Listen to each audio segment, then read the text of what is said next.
तणावापासून मुक्त करेल ही छोटीशी स्टोरी एकदा वाचून नक्की पाहाच. देशात आज बरेच लोक तणावाचे शिकार होऊन स्वतःचा जीव सुद्धा देण्यास मागे पुढे पाहत नाहीत. पण काही जाणकार लोकांच्या मते ते लोक कमजोर नसतात, तर त्यांच्या त्यावेळी हवी असते एका योग्य व्यक्तीची गरज.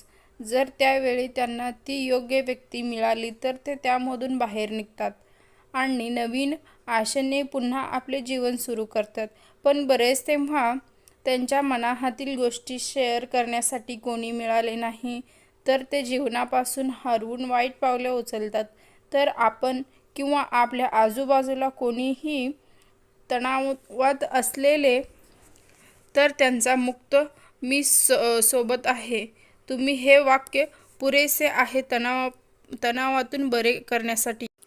या तणावाविषयी बरेच बोलल्या जात आहेत, पण तणावातून बाहेर निघण्यासाठी नेमकं काय करणं आवश्यक आहे किंवा त्या परिस्थितीत स्वतःला कशा प्रकारे सावरायचं, ह्यावर आजच्या लेखात आपण एका छोट्याशा स्टोरीमधून पाहूया.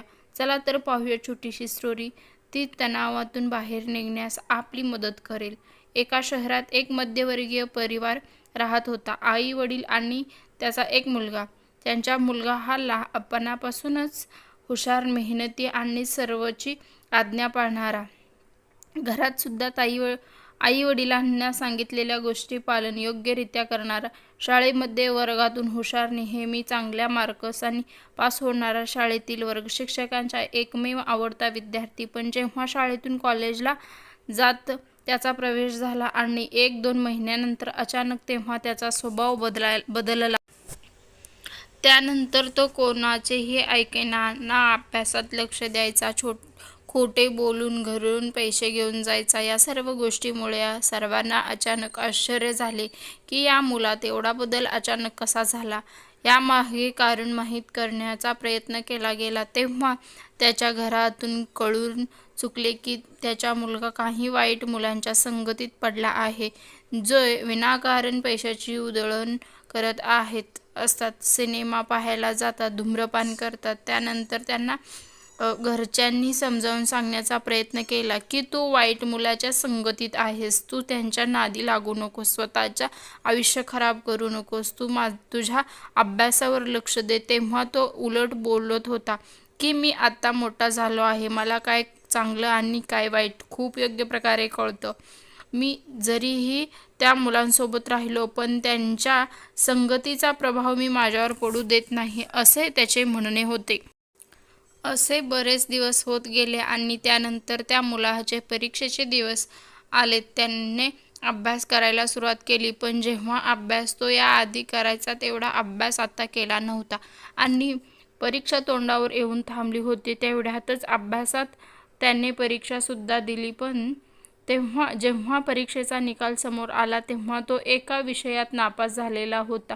जो विद्यार्थी नेहमी चांगल्या मार्क्सने पास होत होता, तो आज एका विषयात नापास झाला होता. या गोष्टीचे त्याला खूप वाईट वाटले. त्याला एक प्रकारे धक्का बसला होता. त्यानंतर तो एकटा राहायला लागला, खूप कमी बोलायला लागला, स्वतःमध्ये काहीतरी विचार करायला लागला. स्वतःच्या खोलीतून बाहेर पडणे सुद्धा त्याला एक प्रकारे खुपित होते. तरीही त्याला सर्वांनी सांगितले की मागच्या निकालाचा विचार, समोर होणाऱ्या परीक्षांवर लक्ष केंद्रित कर, जे झालं त्याला विसरून जा. पण तो कोणाचेही ऐकायला तयार नव्हता आणि स्वतःला दोष देत होता. एक दिवस त्याच्या निकालाविषयी त्याच्या शाळेत वर्गशिक्षकांनी माहीत झाले. त्यानंतर त्या शिक्षकांनी त्याला भेटायला ठरवले आणि दुसऱ्याच दिवशी त्याच्या त्या आवडत्या शिक्षकाला त्यांनी भेटायला आपल्या घरी बोलवावे. दुसऱ्या दिवशी तो विद्यार्थी त्यांना भेटला, त्यांच्या घरी आला. जेव्हा त्याचे गुरुजी बाहेर अंगणात लाकडाची शेकोटी जवळ बसले होते, तेवढ्यात हा विद्यार्थी सुद्धा त्यांच्याजवळ जाऊन बसला. काही मिनिटे एकमेकांत शांतता होती.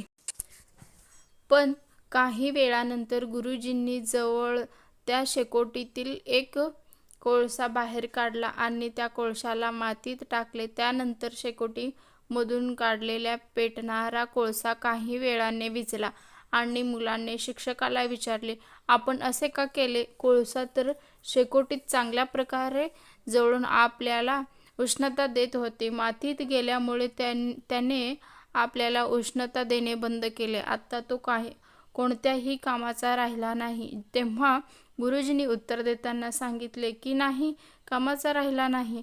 असे नाही तर तो अजूनही कामाचा आहे. गुरुजींनी परत त्या कोळशाला अग्नीत टाकून मुलाला सांगितले की पहा, परत त्याच्या कोळशाने पेट घेतली आहे आणि उष्णता सुद्धा देत आहे.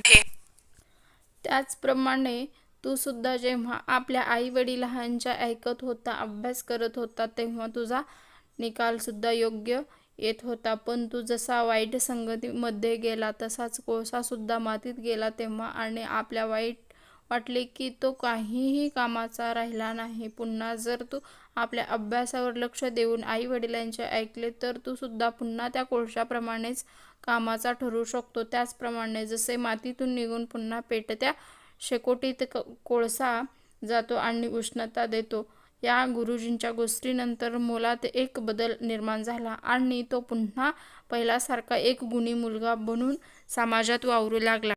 हा छोटासा व्हिडिओ आवडल्यास शेअर करा, सबस्क्राईब करा, लाईक करा. धन्यवाद.